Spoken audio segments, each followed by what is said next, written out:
right, it's your boy Don Roberts, Guru Knowledge, back at you again. I'm gonna run through a couple of quick things that you can do when you come to work out general boxing. Okay, after you shadow boxing is essential. You need to go ahead and get that knocked out, of course. A couple rounds shadow boxing. We got that.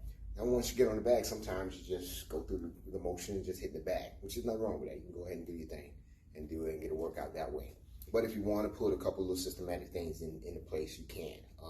My three that I always go to, the first one is always punch outs, just general punch outs. It's not only for just burning the shoulders up, it's also for mental intent as well. You have to mentally focus on your technique, bringing your hands back to your cheeks, bring your elbows back to your ribs, rotate those shoulders, rotate those hips, relaxing. I can yell at you all day about relaxing, but you have to mentally adjust your body to relax. You have to mentally do that. Once you get used to that, it's gonna burn. Your body's gonna try to stop you from doing what you're doing. It's gonna burn, but you mentally adjust that. You mentally focus on something else. After a while, you'll start getting used to that burn. You'll enjoy it, in my sense. So that's the first thing that I like to do is work on punch outs on the back. Just general punch outs, bringing it back to your head, working it that way. So let's get this rolling, baby.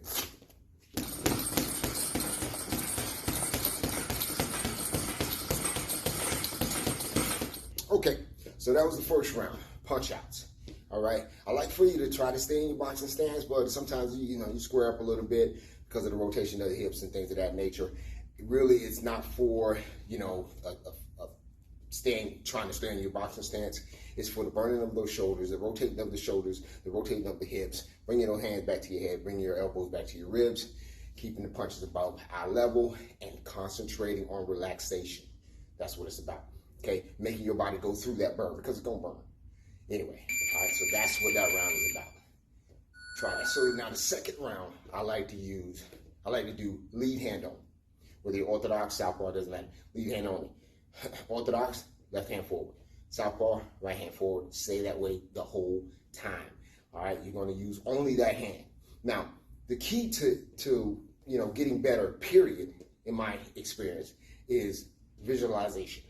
Okay, Visualize that bag, not just being a bag. Visualize it as an opponent. So when I throw a jab, I figure that he's going to throw a jab back or try to counter my jab or whatever. He might hook off of it or whatever he might do. Or he might move. Okay? So visualize. So this other hand that you're not using is not just sitting there on your chin. You can use it to parry. You can use it to catch and come off with whatever, a hook or body shot or whatever you're going to do, another jab. You can slip and counter or whatever it is. Visualization is the key to it. Okay, so I came up with this after my second pro fight. I broke my hand in my second pro fight. Still managed to win that one, but I broke my hand in that, my left hand, which is my dominant hand.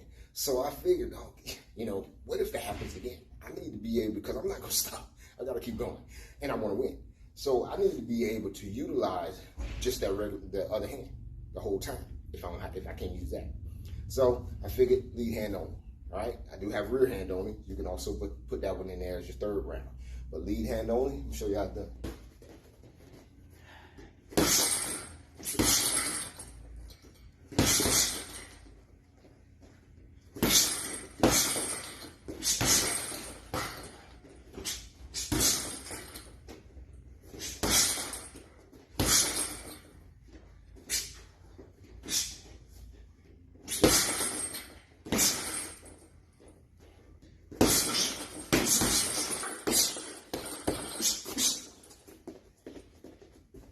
The next round, this round here, is rear hand only. We did a lead hand only.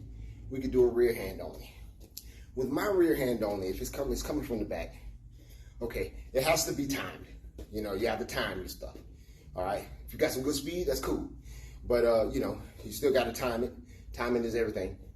Also, I like to move a lot with my rear hand only. So I got to get my head off the line, and I use my footwork to do that most of the time. So check out this rear hand only. Tell me how you like in the comments. Yep. Right here, baby. Put something on this rear hand down, baby. Visualize.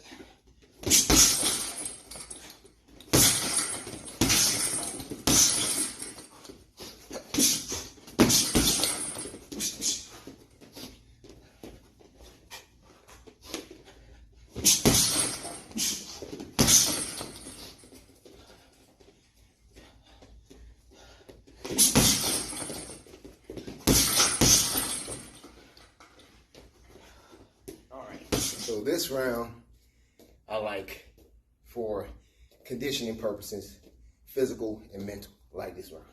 I love doing it myself. Sometimes I do even 5 minutes on there. It's called continuous punching. Okay? Now continuous punching is a lot more inside stuff, but you can do it on the outside as well, and you'll see a little bit of it. But the premise is just to keep punching. You could do a little bit of footwork, meaning stepping over with some punches or pivoting or whatever. Not really any head movement at all, unless you're slipping down with a punch at the same time. But like I said, is to keep hitting the bag. Now, the tempo can get high, it can go back to low, it can go powerful, it can go back to medium, it can go low, flat, fast, whatever you want. Just continuously hit the bag. All right, that's a mental thing as well, okay? When you know that you can just keep punching, no matter what, you just keep going out there and getting it. Sooner or later, that guy gonna break. At least that's what you hope. If not, you just keep going. You know what I'm saying? That's my thought process. So check this out.